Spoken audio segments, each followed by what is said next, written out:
Jedného dňa nás už nebude. Znie to tvrdo, ale je to pravda, ktorú musíme prijať. V jednej sekunde necháme za sebou všetko, čo sme si počas života nahromadili. Zostaneme bez všetkých, ktorých sme milovali alebo nenávideli a pôjdeme do večnosti, odkiaľ sa nikto nevracia. Svet si to ani nevšimne. V ten deň vyjde slnko ako vždy.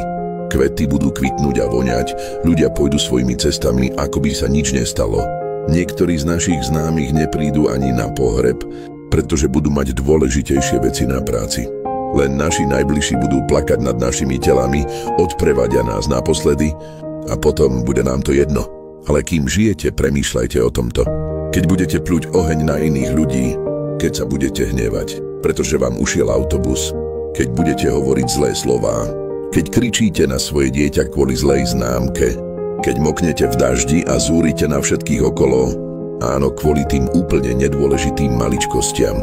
Milujte tento život, kým ste tu, kým dýchate z plných pľúc, kým môžete objímať svojich blízkych, kým sú zdraví a živí. A nikdy sa nesťažujte na život, pretože skutočným požehnaním je môcť kráčať po zemi vlastnými nohami a s pohľadom upretým na oblohu sa pripravovať na večnosť.